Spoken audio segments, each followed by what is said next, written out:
Good morning students.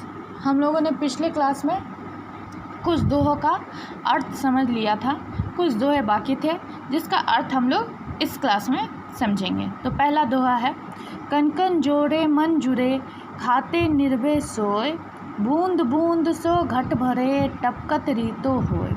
तो थोड़ा थोड़ा कर के हम लोग सामान को ज़्यादा कर सकते हैं। कुछ चीज़ें ऐसी होती है जो थोड़ी सी बच जाती हैं, हम लोग उसको फेंक देते हैं कि हमारे उपयोग की नहीं है, ये हमारे काम की नहीं है।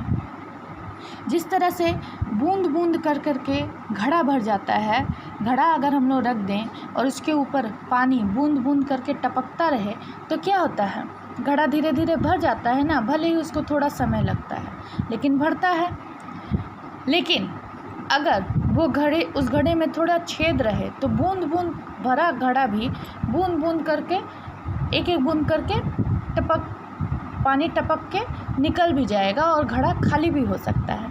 इसीलिए जो सामान अगर हम लोग थोड़ा सामान समझ करके उसको अनुपयोगी समझ करके ना फेंकें और उसको रखे रहें तो थोड़ा थोड़ा करके वह इतना ज़्यादा हो जाएगा कि हमारी ज़रूरत को पूरा कर देगा, है ना।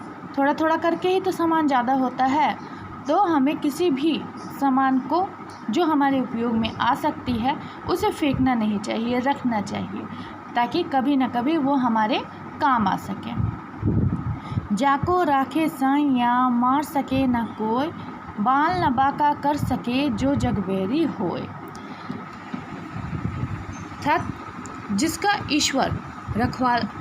जिसका रखवाला ईश्वर होता है, जिसको ईश्वर देखते हैं, जो सच्चे मन से ईश्वर की उपासना करता है, ईश्वर उसके रक्षक बन जाते हैं, तो उसका कोई भी बाल बाका नहीं कर सकता है। मतलब उसको थोड़ा भी नुकसान नहीं कोई पहुंचा सकता है, चाहे ये पूरी दुनिया ही उसकी दुश्मन नहीं क्यों ना हो जाए। क्यों? क्योंकि सबके रखवाले ईश्वर हैं।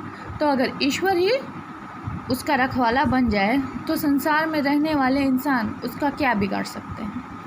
तो जब ईश्वर किसी के रखवाले हो जाते हैं तो उसका कोई भी कुछ भी नहीं बिगाड़ सकता है। बुरा जो देखन मैं चला, बुरा न मिलिया कोई, जो घर सोधा आप ना मुझसा बुरा न कोई। यहाँ कवि कहते हैं कि मैं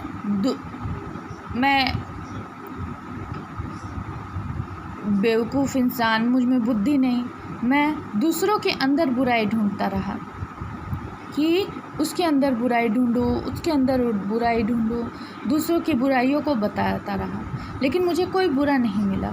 मैं पूरा दुनिया घूम करके चला आया लेकिन मुझे कोई बुरा नहीं मिला। जब मैंने अपने अंदर, स्वयं के अंदर झांका कि मुझ में कितनी बुराइयां हैं, तब मुझे ऐसा लगा कि संसार में मुझसे बुरा इंसान कोई नहीं। तो दूसरों में कमी निकालने के पहले अपनी कमी को देखना चाहिए, अपने अंदर की बुराई को देखना चाहिए, उसे दूर करना चाहिए। दुख में सुमरन सब करे, सुख में करे न कोई, जो सुख में सुमरन करे तो दुख काहे को होए।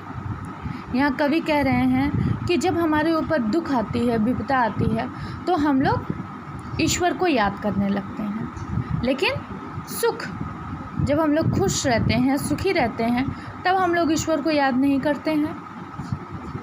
अगर हम लोग सुख में ईश्वर को याद करें तो फिर हमें दुख क्यों होगा? हमें कभी दुख होगा ही नहीं। हम लोग ईश्वर को याद नहीं करते, इसलिए ईश्वर हमें दुख देते हैं ताकि हम लोग उनको याद करें। अगर हम लोग सुख में भी ईश्वर को याद करेंगे तो ईश्वर को ऐसा लगेगा ही नहीं कि अरे मुझे किसी ने याद ही नहीं किया, तो हमारे जीवन में कभी दुख आएगा ही नहीं।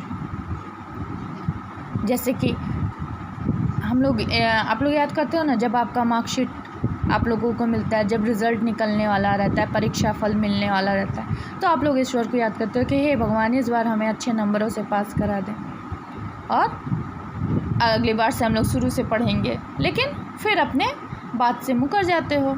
तो वैसे ही सभी लोग दुख में ही ईश्वर को याद करते हैं, सुख के समय ईश्वर को कोई याद नहीं करता। अगर सुख में हम लोग ईश्वर को याद करेंगे, उनकी आराधना करेंगे, तो हमें कभी दुख होगा ही नहीं। रहीमन धागा प्रेम का मत तोड़ो चटकाए, टूटे से फिर ना जुड़े, जुड़े गांठ पर जाए। यहाँ कवि कहते हैं कि जो प्यार का धागा होता है ना, वो बहुत ही कमज़ोर होता है, बहुत ही पतला सा होता है, तो उसे मत तोड़ो। अगर हम लोगों को सबसे प्यार से मिलजुल के रहना चाहिए और इस धागे को कभी भी नहीं तोड़ना चाहिए, क्योंकि हम लोग जब एक बार विश्वास का, प्यार का धागा तोड़ देते हैं, किसी से दुश्मनी मोल लेते हैं, तो फिर चाहे लाख उससे दोस्ती करने चाहें, फिर से वह रिश्ता अपनाना चाहें और फिर से वो धागा तोड़े, तो धागा को अलग तोड़ दिया जाए और फिर धागा जोड़ा जाए तो क्या होता है, गांठ पड़ जाती है ना। वैसे ही प्रेम का धागा है, उस धागे को अगर एक बार तोड़ दिया जाए ना, फिर उसे जोड़ा जाए तो क्या होगा, उसमें गांठ पड़ जाएगा।